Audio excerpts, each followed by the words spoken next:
Hello investors, welcome to another session of Share Academy members. Date है आज 18/3/2025। रात के तकरीबन 8:30 बज रहे हैं जब हम इस सेशन को रिकॉर्ड कर रहे हैं। ब्रदर, बहुत मज़ेदार सेशन होगा। 4 डेटा पॉइंट आपके साथ में शेयर करने हैं आज के इस सेशन में। और मज़ेदार इस वजह से है बिकॉज निफ्टी के अंदर आज एक बहुत शानदार रैली देखने को मिली है जो कि तकरीबन 325 पॉइंट्स की है। ठीक है, और इस रैली के बाद बहुत सारे स्टॉक्स आपको अचानक से 5-6% बढ़ते हुए दिख रहे हैं। और चीज़ें कुछ इस तरीके से डिस्कस की जा रही हैं कि जैसे सब कुछ सुधर रहा है। ठीक है, और होता क्या है कि चूँकि इन्वेस्टर्स या ट्रेडर्स कहिए कि मेमोरी हमारी जो है बहुत वीक होती है, बहुत बहुत कम टाइम के लिए रहती है। तो पीछे का जो पेन होता है हम लोग बहुत जल्दी उसको भूल जाते हैं। ठीक है, और ऐसे समय में जो समझदार इन्वेस्टर है उसको बेसिकली क्या करना होता है, उसको थोड़ा सा कॉशियस रहने की ज़रूरत है। बिकॉज मार्केट के अंदर जो नॉइस है उससे दूर रहना है और जो प्योर नॉलेज या प्योर फैक्ट्स हैं उनके करीब रहना है। और इसी वजह से आज के इस सेशन को बहुत ध्यान से देखिएगा। इसमें कुल 6 पॉइंट्स हम लोग डिस्कस करेंगे, जिनमें एफआईआईज का selling part, charts of Nifty, price and time wise correction, tariff war on metals, global news और लीडिंग सेक्टर्स ऑफ फ्यूचर कौन से हो सकते हैं। 6 पॉइंट्स अगर आप डिस्कस कर लेते हैं या इन 6 पॉइंट्स के ऊपर अगर आप थोड़ा सा एनालिसिस कर लेते हैं तो आपको समझ में आ जाएगा कि जो आज का मार्केट का ये रन है इसको आपको किस तरीके से देखना चाहिए। ओके, सो शुरू करते हैं आज का सेशन। और अगर आप फर्स्ट टाइमर हैं, पहली बार हमारे चैनल से जुड़े हुए हैं, तो ध्यान रखिए हम लोग इंट्राडे और ऑप्शन ट्रेडिंग्स पूरी तरह से अवॉइड करते हैं। सिर्फ और सिर्फ हम नॉलेज के लिए जो भी ये चीज़ें हैं वो शेयर कर रहे हैं। और अगर आपको कंपनीज कैसे पढ़नी है या चार्ट्स को थोड़ा इन डेप्थ कैसे पढ़ा जाए, अगर ये सारी चीज़ें सीखनी है तो आप ज्वाइन बटन पे क्लिक करके हमारे रेगुलर व्यूअर्स हो सकते हैं और वहाँ से आप जो कोर्सेज हमारे हैं उनको एक्सप्लोर कर सकते हैं। ओके, सो शुरू करते हैं फर्स्ट थिंग फर्स्ट से। ठीक है, और वो है एफआईआईज का सेलिंग। सो ये डेटा अगर आप देखिए आज का, तो आज का जो डेटा है पर्टिकुलर आज की डेट में, उसमें 1462 करोड़ के आसपास एफआईआईज ने कैश मार्केट में परचेजिंग करी है, जो बहुत लंबे टाइम के बाद सिर्फ और सिर्फ 1400 करोड़ की परचेजिंग है। और उसकी वजह से आपको अचानक से मार्केट में जो है वो एक जंप देखने को मिल रहा है। प्लस एक बात और कही जा रही थी कि ये जो जंप है पर्टिकुलर, इसमें एफआईआईज कैश मार्केट में खरीदारी कम और फ्यूचर्स में ज़्यादा कर रही हैं। ठीक है, इस सब के बावजूद अगर आप देखिए तो आज 18 तारीख यानी लगभग 2/3 मंथ खत्म होने वाला है और अभी जो एफआईआईज है उसकी सेलिंग लगभग 24,000 करोड़ रुपए की अभी भी हो गई है। नेट सेलर इस पूरे महीने में अभी भी एफआईआईज नेट सेलर ही हैं। ठीक है, तो ये जो इन्फॉर्मेशन है पर्टिकुलर कि एफआईआई जो मेन प्रॉब्लम थी हम लोग की मार्केट की गिरने की, उसमें था कि एफआईआई सेलिंग की वजह से मार्केट गिर रही है। तो एफआईआई सेलिंग क्या कम हुई है क्या? बिल्कुल भी नहीं। बिकॉज अक्टूबर से आप देखिए, अक्टूबर, नवंबर, दिसंबर, जनवरी, फरवरी कॉन्टिन्यूसली एफआईआई सेल ही कर रहा है। ठीक है, सो किसी तरह की कोई रिलीफ नहीं है। अगर कोई रिलीफ नहीं है तो खुश होने की बात क्या है कि निफ्टी सिर्फ 300 पॉइंट बढ़ गया है, ये खुश होने की बात है क्या? तो आंसर है नहीं। सेकेंड इंपॉर्टेंट चीज़ है जो बड़ी मज़ेदार है, वो है निफ्टी के चार्ट को बहुत ध्यान से देखिएगा। ठीक है, इसी वजह से हम कहते हैं कि टेक्निकल एनालिसिस सीखना बहुत ज़रूरी है। और अगर आप लोगों ने नहीं देखे हैं टेक्निकल एनालिसिस वाले हम लोग के वीडियोस, तो उनको एक बार देख लीजिए, जहाँ से आपको ये पता चलेगा कि जो चार्ट है बेसिकली उसको स्टडी कैसे करना है। ठीक है, अब बिल्कुल सिंपल लैंग्वेज में आपको एक चीज़ दिखाते हैं ना। अगर आप पर्टिकुलर ये पॉइंट देखेंगे तो आपको लगेगा कि निफ्टी के अंदर बहुत बढ़िया एक टर्न अराउंड दिख रहा है। पर ज़रा ध्यान से इस टर्न अराउंड को देखिए। क्या ये बाउंस बैक जो निफ्टी के अंदर आया है, क्या ये फर्स्ट टाइम है क्या? ना, जब निफ्टी ऊपरी स्तरों से अपने गिर रहा था तो एक बाउंस बैक यहां भी आया था, सेकंड बाउंस बैक यहां भी आया, थर्ड बाउंस बैक यहां भी आया। क्या है ये? अगर आप सिर्फ इतना बड़ा चार्ट देखेंगे तो आपको लगेगा कि यार टर्न अराउंड हो रहा है, पर जरा इस चार्ट को ध्यान से देखिए क्या हो रहा है। ये सिंपल बाउंस बैक्स हैं। ठीक है, मेजर जो ट्रेंड है निफ्टी का वो डाउन ही है और ये है स्टेज 4। कोई भी स्टॉक स्टेज 4 कब होती है सभी को मालूम है? 1, 2, 3, 4। स्टेज 4 का मतलब है कि स्टॉक वीक है, या निफ्टी ओवरऑल कहिए तो वीक है। मेजर ट्रेंड निफ्टी का वीक है और इस वीक ट्रेंड में सिर्फ और सिर्फ ये एक बाउंस बैक है। और टेक्निकल एनालिसिस में जो रूल है वो क्या है?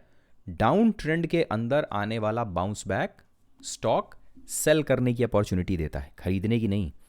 खरीदा तब जाता है जब ट्रेंड रिवर्सल हो जाए और स्टॉक 2 नंबर जो स्टेज 2 है इसमें हो। क्या ये स्टेज 2 है? नहीं, ये स्टेज 4 है। कॉन्टिन्यूसली डाउन ट्रेंड है। इसमें एक मज़ेदार चीज़ और है। क्या है वो मज़ेदार चीज़? इस चार्ट को ध्यान से देखिएगा तो समझ में आएगा आपको। ठीक है, इसको ज़रा हटा देते हैं थोड़ा सा। हाँ, एक मेजर सपोर्ट जोन जो इस चार्ट पर है वो है पर्टिकुलर ये लेवल। कौन सा? 22,900, ठीक है, या 22,974, राउंड फिगर में कहें तो 23,000। नाउ 23,000 एक मेजर सपोर्ट जोन है जब स्टॉक ऊपर से नीचे गिरा है या निफ्टी ऊपर से नीचे गिर रहा है। जब ये नीचे से ऊपर जा रहा है तो ये जोन एक रेसिस्टेंस जोन का काम कर रहा है। यहीं पर 50 डेज मूविंग एवरेज का भी रेसिस्टेंस है, यहीं पर ये एक मेजर रेसिस्टेंस जोन भी है, और यहीं ये एक राउंड फिगर भी है 22,974, या अगर राउंड फिगर में कहें तो 23,000। नाउ 23,000 मेजर रेसिस्टेंस क्यों है? क्योंकि ये साइकोलॉजिकल लेवल है। जो भी इस तरीके के डबल जीरो वाले लेवल्स होते हैं, जैसे 23,000 हो गया, 23,500 हो गया, 24,000 हो गया, इस तरह के डबल जीरो वाले जो लेवल्स होते हैं ये बेसिकली साइकोलॉजिकल जोन होते हैं या साइकोलॉजिकल लेवल्स होते हैं। ये साइकोलॉजिकल लेवल एक मेजर रेसिस्टेंस जोन है। एक इंपॉर्टेंट चीज़ और क्या है कि निफ्टी 200 डेज मूविंग एवरेज के नीचे आ गया है। जब भी कभी भी कोई स्टॉक 200 डेज मूविंग एवरेज के नीचे आए और साइकोलॉजिकली मार्केट के अंदर न्यूज़ भी अच्छी ना चल रही हो, जैसे इस समय जो मार्केट में न्यूज़ है वो भी अच्छी नहीं है, बिकॉज एफआईआई सेल कर रहे हैं, वैल्यूएशन बहुत ज़्यादा हाई हो गया था मार्केट का, तो इस वजह से भी सेलिंग्स हो रही थी, तो न्यूज़ भी कोई पॉजिटिव नहीं है, और उसके साथ में जो चार्ट है वो भी वीक है, तो बहुत जल्दी आपको रिवर्सल देखने को नहीं मिलेगा। 200 डेज मूविंग एवरेज के नीचे आने के बाद चार्ट इतनी जल्दी 200 डेज मूविंग एवरेज के ऊपर नहीं जाता है। इसलिए जो अभी इस समय खुशियां मनाने की बात हो रही है कि अगर कोई खुशियां मना रहा है 325 पे, निफ्टी के एक दिन के 325 पॉइंट अप होने पे, आप खुद बताइए कि क्या खुशियां मनाने की बात है ये एक, ठीक है। सो ये हो गया point number 2, chart of Nifty. Now third is price correction versus time correction. अब एक बात समझिएगा कि जो अभी इस समय प्राइस करेक्शन हो रहा है, चार्ट पे दो तरीके का करेक्शन होता है। एक प्राइस करेक्शन जब कोई चार्ट अप ट्रेंड में हो और उसके बाद जब गिरने लगे, so this is called price में करेक्शन। दूसरा होता है टाइम करेक्शन, कि एक बार जब स्टॉक नीचे गिरने के बाद जितना गिरना है वो गिर गया, उसके बाद एक पर्टिकुलर जोन में आके कुछ टाइम के लिए रुका रहता है, this is called time correction. अगर आप एक पल के लिए ये मान भी लें कि निफ्टी के अंदर प्राइस का करेक्शन हो गया है, जो कि अभी हुआ नहीं है, ठीक है, अगर आप ये मान भी लीजिए कि प्राइस करेक्शन हो भी गया है, तो निफ्टी में टाइम करेक्शन अभी भी बाकी है। ये कोविड की तरह सिचुएशन नहीं है कि जहां कुछ अनयूजुअल हुआ था और वहां से वी शेप रिकवरी आई थी। यहां पर बेसिकली ये जो ये फॉल है ये किस वजह से है कि वैल्यूएशंस बहुत हाई हो गए थे। तो पहले वैल्यूएशंस लो होंगे, फिर टाइम करेक्शन होगा। जो ये प्राइस करेक्शन हो गया है ना, इसके बाद यू शेप रिकवरी होगी टाइम करेक्शन की। टाइम करेक्शन होने के बाद जहां पर कि जो मार्केट होगी वो स्टेज 1 के अंदर आएगी, ये है स्टेज 1। जब स्टेज 1 के अंदर आएगी तब उसके बाद ब्रेकआउट होने के बाद फिर फर्दर हमको टाइम करेक्शन के बाद जो रिकवरी है वो देखने को मिलेगी। अब यही एक पर्टिकुलर चीज़ और समझिए जो बैंक निफ्टी के चार्ट में क्या है। स्टेज 3 था ये, स्टेज 3 के बाद गिरावट हुई, गिरावट के बाद 200 डेज मूविंग एवरेज के नीचे है, ये गैप अप ओपन है बैंक निफ्टी में, गैप अप ओपन। और आप सभी लोगों को पता है कि जो मेजर इंडाइसेस होते हैं उनके गैप्स आमतौर पे फिल होते हैं। क्या ये 1000 पॉइंट एक दिन में जो बैंक निफ्टी 960 पॉइंट के करीब आज भागा है, क्या ये भरोसे के लायक है? मतलब इसके अंदर आगे आने वाले 10-15 दिनों में वापस करेक्शन नहीं होगा? बिल्कुल होगा। क्यों? रिवर्सल नहीं है। बैंक निफ्टी का रिवर्सल लेवल कौन सा है? 50,700 का। ये अभी रिवर्सल लेवल नहीं है, किसी भी तरह से रिवर्सल नहीं है ये। अभी भी जो चार्ट पैटर्न है वो वीक है। स्ट्रॉन्ग कहाँ होगा? 50,700 के पार, और वो इतनी आसानी में नहीं। तो जो ये एक दिन के अंदर एकदम से रिकवरी देखने को मिली है, जिसको लेकर बहुत खुश हो रहे हैं, यहाँ पे खुश होने के बजाय हम लोगों को थोड़ा सा कॉशियस होना चाहिए। यहाँ खुश होने की जगह नहीं है। देन फोर्थ पॉइंट है टैरिफ वॉर ऑन मेटल्स। ये हम सभी लोगों को पता है कि ट्रंप ने कह रखा है कि वो टैरिफ लगाएंगे, रेसिप्रोकल टैरिफ, जो कि अप्रैल से लागू होंगे। और अगर आप निफ्टी मेटल्स का चार्ट देखिए तो इसके अंदर थोड़ा सा एक कंसोलिडेशन के बाद में रिकवरी के संकेत आ रहे थे, वो अब धीरे धीरे फिजल आउट हो रहे हैं और वापस निफ्टी मेटल्स जो है वो वीक हो रहा है। अब ये आगे आने वाले टाइम में पता चलेगा कि मेटल्स के ऊपर कैसा संकेत मिलता है चार्ट्स के ऊपर, और स्ट्रांग होता है या नहीं होता है, ठीक।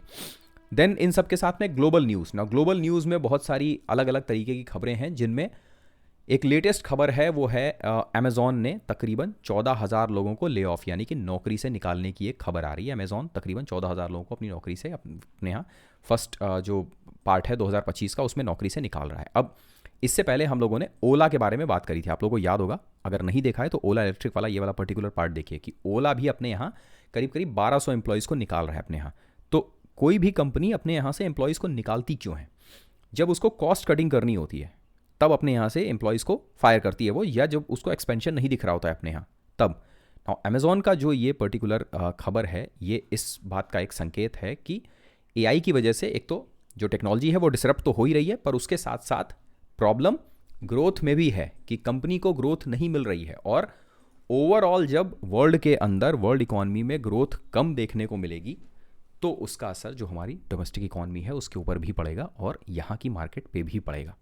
ठीक है, नाउ इतनी इंफॉर्मेशन के बाद, ग्लोबल न्यूज़ के बाद, अब इन 5 पॉइंट्स को अगर आप एक जगह पे समराइज़ कीजिए तो आपको लग रहा है कि अभी ये टाइम खुशी मनाने का टाइम है कि निफ्टी के अंदर जो ये 300 पॉइंट या 350 पॉइंट का एक जो जंप आ गया है, इसके बाद हमको खुश होना चाहिए।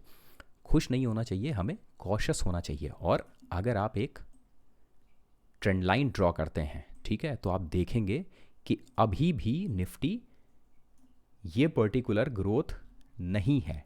इस ट्रेंड लाइन के बाहर जाना पड़ेगा निफ्टी को, तब इसके अंदर जो बाउंस बैक है वो डिसाइसिव होगा। और ट्रेंड रिवर्सल के लिए निफ्टी को बहुत ऊपर जाना पड़ेगा। अगर आपको लगता है कि निफ्टी के अंदर ट्रेंड रिवर्सल का लेवल क्या होगा, तो करीब करीब 23,600 के बाद निफ्टी में जो ये डाउन ट्रेंड है ना, ये उसके बाद चेंज होगा, उससे पहले नहीं।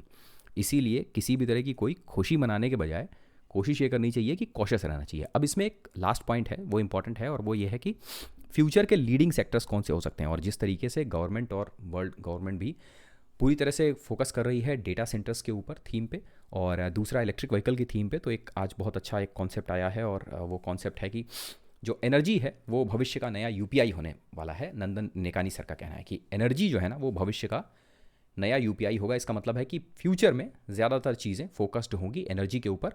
तो जो एक पर्टिकुलर सेक्टर जहाँ पर हम लोग को फोकस करना चाहिए वो एनर्जी से रिलेटेड है। अब इसमें बहुत सारी अलग अलग कंपनीज हो सकती हैं। कुछ ऐसी कंपनी जो एनर्जी के इंफ्रास्ट्रक्चर से रिलेटेड है, कुछ ऐसी कंपनीज जो रिन्यूएबल एनर्जी से रिलेटेड है, कुछ कंपनियां जो एनर्जी थर्मल एनर्जी बना रही हैं, कुछ ऐसी जो कोल से एनर्जी बना रही हैं, कुछ ऐसी कंपनियां जो एनर्जी प्रोड्यूस कर रही हैं, कुछ कंपनियां जो एनर्जी के ट्रांसफॉर्मेशन में मदद कर रही हैं। ये पर्टिकुलर सेक्टर हम लोगों को फ्यूचर के लिए थोड़ा सा पढ़ना चाहिए। मेन इंपॉर्टेंट चीज़ जो आज के इस सेशन में हम आपके साथ में शेयर करना चाह रहे थे वो ये है कि एक दिन के अंदर निफ्टी में 325 पॉइंट्स का जो जंप आया हुआ है, इसको देखकर पागल नहीं होना है। शांति से कॉशियसली बैठना है, पूरा टाइम देना है इसको, कि जब तक जो ये स्टोरी है ये अनफोल्ड ना हो तब तक शांति से पढ़ते रहिए, अपना जो डेटा है उसको मेंटेन करते रहिए। और एक बात समझिएगा, जो इससे पहले के सेशन में भी हम लोगों ने एक आध बार आपके साथ में डिस्कस किया है, कंपनीज़ को पढ़ना, उनको एनालाइज करना और अच्छी कंपनियों को निकालना कोई बहुत मुश्किल काम नहीं है। जैसे सिंपल एक स्टेप के अंदर अगर हम आपको बताएं कि ओला इलेक्ट्रिसिटी के साथ में प्रॉब्लम क्या है, अगर आप किसी से पूछिए कि ओला के साथ में प्रॉब्लम क्या है, तो आपको बहुत मेहनत करने की ज़रूरत नहीं है। एक कॉन्सेप्ट है फाइनेंस में, that is called over analysis is paralysis. ठीक है, ज़्यादा एनालिसिस करने की ज़रूरत नहीं है कंपनी को, आपको जो आपका सिस्टम है समझने का उसको ईजी रखना है, बिल्कुल ईजी। क्या है वो ईजी सिस्टम? देखिए, टॉप लाइन कंपनी की ग्रो कर रही है, धंधा 400 करोड़ से बढ़ के 5,000 करोड़ के आसपास हो गया, बड़ी बढ़िया चीज़ है। पर मार्जिन्स देखिए क्या हो रहे हैं, नेगेटिव में मार्जिन है। इसका मतलब है कि कंपनी प्रॉफिट जनरेट नहीं कर रही है। नीचे यहाँ देखिए बॉटम लाइन नेट प्रॉफिट, क्या कंपनी प्रॉफिट जनरेट कर रही है? क्या? माइनस साइन का मतलब है कि कंपनी लॉस के अंदर है। अगर ऐसा है कि कोई कंपनी लॉस के अंदर है लगातार, तो ऐसी कंपनी से दूर रहना है, ये क्लियर नियम है। आपको बहुत सारे लोग बहुत कुछ बताएंगे कि हाँ ये कंपनी अभी लॉस में है, फिर फ्यूचर में प्रॉफिटेबल हो जाएगी, तो जब प्रॉफिटेबल होगी तब की तब देखी जाएगी। फिलहाल अभी ये कंपनी प्रॉफिट नहीं बना रही है, इसलिए ऐसी कंपनी से दूर रहना है। सिर्फ इतनी जानकारी चाहिए आपको ये जानने के लिए कि ओला इलेक्ट्रिक फंडामेंटली स्ट्रांग है या वीक है। ठीक है, ये सिंपल कॉन्सेप्ट्स हम आपके साथ में शेयर करते हैं, जो हम लोग ये एक सीरीज चला रहे हैं फंडामेंटल एनालिसिस वाली। इसमें बिल्कुल टेम्पलेट्स बेसिस पे एकदम लेमैन लैंग्वेज में आपके साथ में शेयर करते हैं। तो अगर नहीं देखा है तो एक बार इन वीडियोस को देख लीजिएगा। बाकी ये पर्टिकुलर टाइम मार्केट में बहुत खुश होकर घूमने का नहीं है, बल्कि पढ़ने का, अच्छी तरीके से जो अपनी फ्यूचर की बाइंग लिस्ट है उसको तैयार करने का है। और इन सब के साथ में निफ्टी आईटी के अंदर हालत थोड़ी सी ख़राब हो रही है, और अगर वो नहीं देखा है आपने तो ये वाला पर्टिकुलर वीडियो देख लीजिएगा। इसमें आईटी सेक्टर का डिटेल एनालिसिस हम लोगों ने कर रखा है। ओके, मिलते हैं आपसे अगले सेशन में। अपना और अपने पोर्टफोलियो का ध्यान रखिए फ्रेंड्स, खूब जम के पढ़िए जो न्यूज़ मार्केट में आपको मैक्रो इकोनॉमिक डेटा से रिलेटेड मिल रही हैं वो। ठीक है, हम लोग भी पोर्टफोलियोज़ अपना रेडी कर रहे हैं, जो बाइंग लिस्ट है उसको रेडी कर रहे हैं, अपडेट कर रहे हैं।